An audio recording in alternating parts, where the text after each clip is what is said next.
Addiction, it don't care who you are, what you have, where you've been, how much money you have.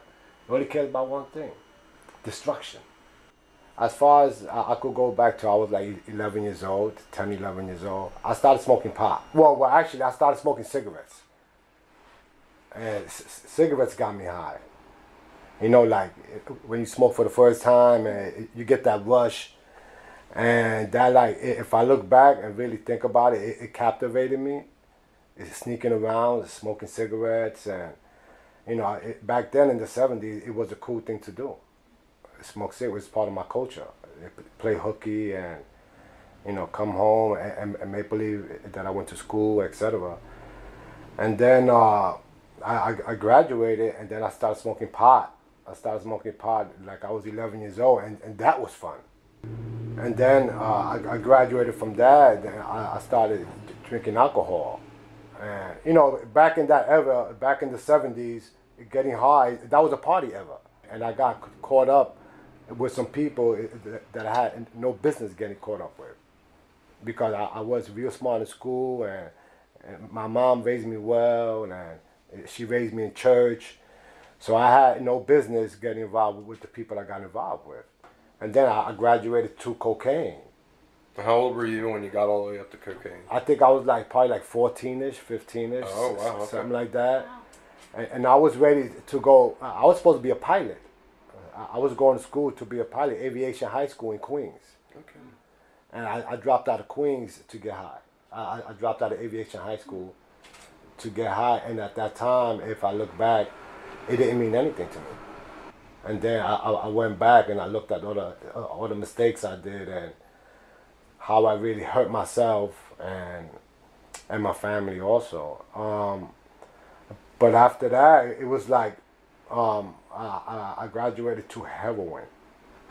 And I was about 16 years old. And I remember the first time doing heroin, guys, I started vomiting. But I fell in love with the high. It took away my pain. I didn't have to worry no more. At 16 years old, I didn't have no worries in the world. But little did I know that would ruin my life. That decision, like smoking cigarettes and graduating, guys, and I say graduating because addiction, that's how it is. You start with pot, and you think everything is all right, and then you have a little drink, and you know it's like a party time, and then I take a little sniff. But with heroin, it's a physical drug. You have to have it, and you can't function without it daily. There's no way you can function without heroin.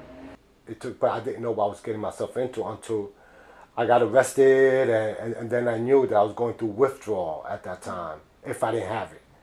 And once I had it, I knew that I was, you know, that I was able to function. Was this a common thing, like in your neighborhood where your friends doing the same thing? Absolutely, it was common. It was a party ever. Yeah. It was common. It was the thing to do, and it was the right thing to do at that time, because you know girls liked it. You know, you're getting high, and even coming out of prison, because you know, prison was like it was my second home.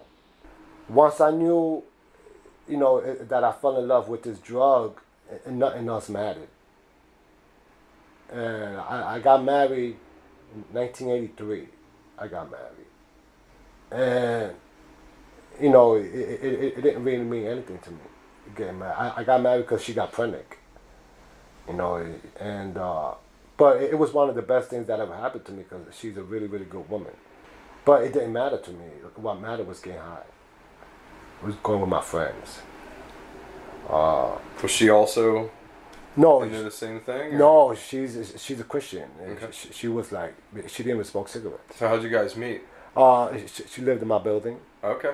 This same building, and one thing led to another. We got married. We got married, but well, she actually hung out with us too. Okay. And she was part of the crowd, but she always she was like a low key type woman. And back then, being 15, 16 years old, you want to experiment. Yeah. So did she try to get you to stop once you got married? Absolutely. She tried numerous times, and my thing was coming, you know, prison. coming in and out of prison was like, it became my life. I would come out of Rikers Island in New York City and get high again. As soon as I came home the same day, it was like I couldn't wait to get high. The physical aspect was gone, but the mental aspect was still there. Until I think it was 1992, if I look back. Something happened to me that day. January 12th, in 1992. My life almost ended on that day. It still didn't stop me from getting high.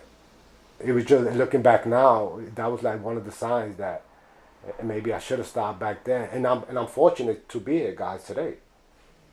I'm fortunate I'm able to look back and see the signs that I didn't care were there. Nothing mattered in life. And I had 2 kids back then, and I was still married. And, looking back, I didn't love anybody. Only thing I loved was drugs. Only thing I loved was heroin. That's all that mattered. I started going to prison on a regular. That was part of my home. It was my home. It didn't bother me at all going to jail. It was like a vacation. I go into jail, get fat, and pick up a little, pick up a little weight, and the girls will like me, when I come home, and that'll be a party day for me. That's what I look forward to. I didn't have no ambition. I didn't have no goals but drugs. That was my goal, to go get high. And my life revolved around going to jail and coming out, getting high, doing whatever I got to do to get the next one. By then, I wasn't doing nothing else but heroin. I didn't need to do nothing else. I didn't care for nothing else but heroin. That was king in my life.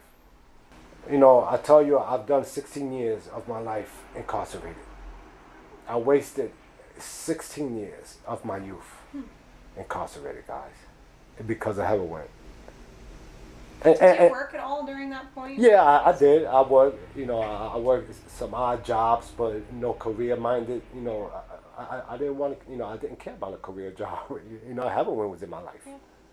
I didn't care about no relationships. I didn't care about anything. Only thing I cared about was getting high. Did you lose a lot of friends along the way? Did you just watch a lot of people just kind of... You know what? Signs there? As per the drugs, you mean? You know what? Back then, no. Yeah. I lost one friend. That's because he shot himself. Wow. For a woman. He killed himself. But I think I gained more friends. It's all right. Getting high back then. A bunch of Puerto Ricans. That's all we. That's all we do is get. So I think I gained more friends, but it was a negative gain, because I still didn't know what I was getting myself into. It was like, if I didn't have no money, I didn't have no friends. So what kind of things landed you in prison? Like what were you getting into? Robbery. What led me there? Yeah. Oh, I mean, yeah. Like what was heroin was it getting you to do? drug-related charges? Oh, absolutely. Or was it 100%. Other Yeah. crimes? If I wasn't on drugs, I never would have went to jail. I would have been a successful person. Sure. My mom raised me well. You know what I mean? I never would have went to jail. 100%. If it wasn't for drugs. And I don't even put the blame on drugs. I put it on myself. Looking back, I did, but then once I grew up, I had no one to blame. And I knew that, drugs didn't cause that. I caused that. Now that you're clean, you can look back Absolutely. and see what a waste it was. But at the time, it sounds like you were having fun. I was having fun.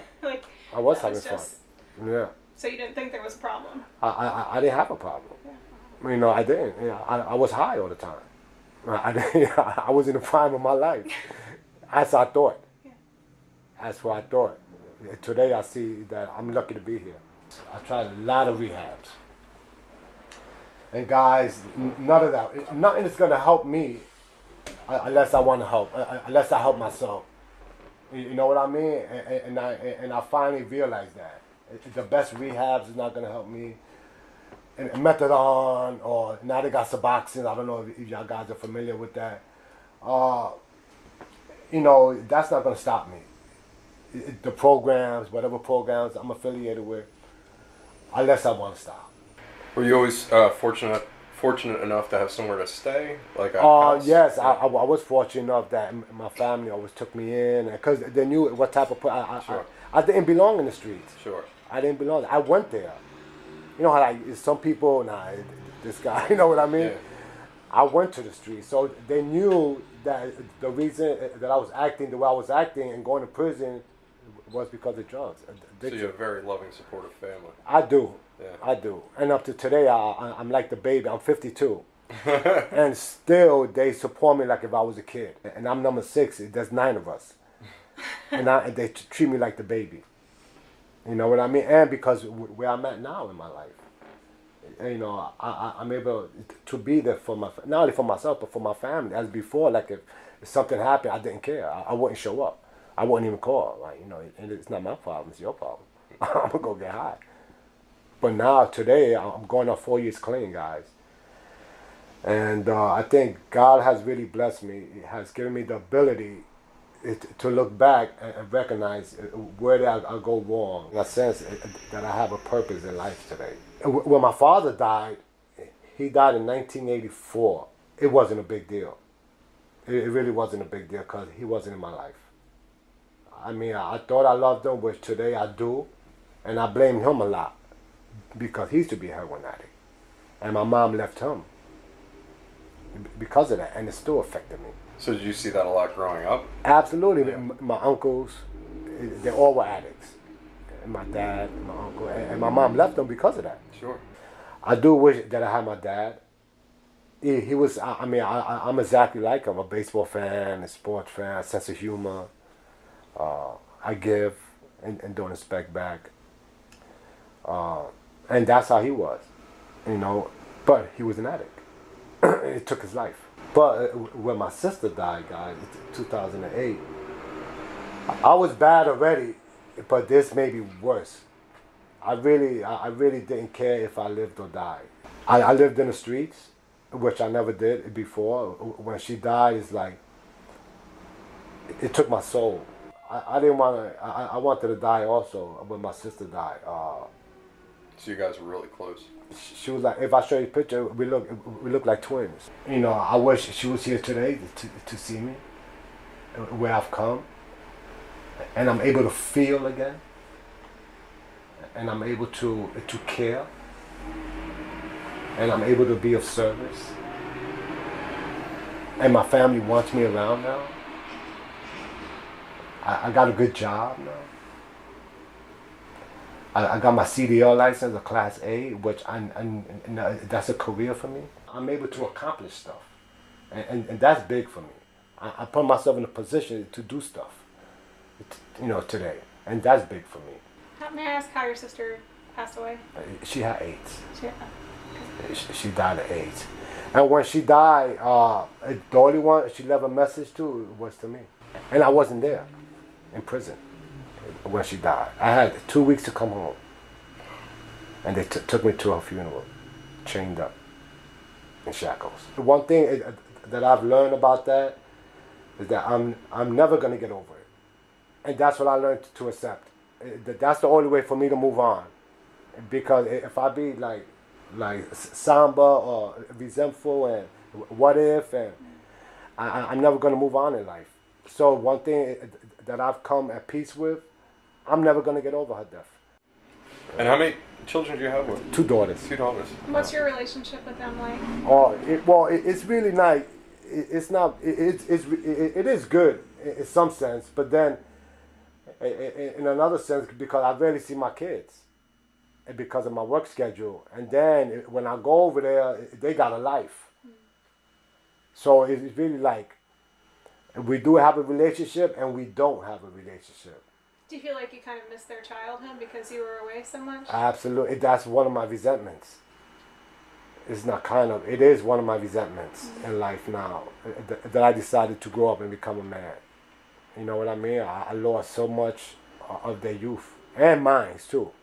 But of their growing up, I wasn't there. When I decided to get clean, I remember that day, TLC gave me a room.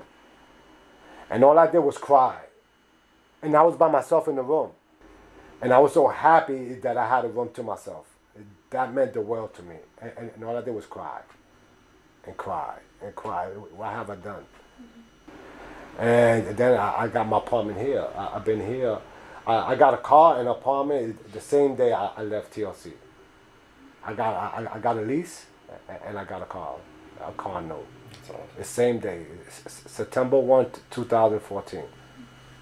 So what happened in your life where you just said, you know, enough's enough, I can't keep doing this? Like, what sparked that? An overdose. And my mom called me. She seen it. I went to my mom's house and I went into her bathroom, guys, and shot up heroin. And she thought I was dead. I don't remember anything. I remember waking up in the hospital. That's what led me to change. That she found me in the bathroom. She probably thought I was dead. Being lonely, it kills your spirit, ambitions. You know what I mean? Yeah, I think we all need somebody in life.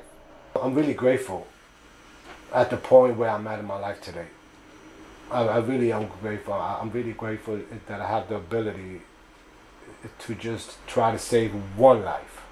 And you give talks too, right? I do. Yeah. I do. It's been a while because of my work schedule. Sure. You know what I mean? So it's like, and I haven't been to a meeting in a while, which I have to go. And you know what I mean? Because that is part of my life. But I talk to guys at the job, you know, they know about me. You know what I mean? And I got a good rapport with a lot of people today. And the places I go to, New York, they look forward to me coming, you know, and stuff like that. And what's the one thing that makes you like the happiest now? Like, you know, it just makes it all worth it. I think what makes it all worth it, besides my kids and them wanting me, I think is that I want to do something with my life before it's too late. I think that's what makes it all worth it. And I want to be there when something happens. You know, with my family, or I want to show up. I think my legacy will be that he was back then who he was, but today he's successful and he loves himself and he got goals, and I'm planning to open up a store. I got a meeting later on with a guy from the Better Business Bureau, and I'm a mentor, and he's gonna tell me, you know, what I have to do to open up a store. That's great. What kind of store? A grocery store. Oh, that's awesome. Yeah, right around here. I have nothing to lose, and that's because I'm not getting high. I'm in a position to do stuff, and not getting high is making me a better man. It's making me a better person, and God's a big part of my life. And I pray that's all I have. I came to realize that now, today, a relationship with myself and with God is important to me. I do believe I'm here for a reason, in spite of all the things I've been through and where I've been at and what I've done. Yeah, I really believe, you know, that good things are going to happen. It's just if I keep doing the right thing, and things are going to happen. Integrity is a big part of my life. I practice integrity. I try to be, you know, the best person I could be when nobody's looking. So my advice would be to somebody is like, sit down with yourself and look at where you want to be. Legacy is important in life, man. You know, what you did in the past, it's already done. But you could become a better person. You know, you could become a better person. And people will want you around. And employers will want you around. And landlords will want you around. And you know what I mean? And you're able to go shop for a car, or clothes, or, you know what I mean? You're able to show up. That's what being clean does. The ability to do stuff. You just have to grow up and let bygones be bygones. Just try to become a better person today.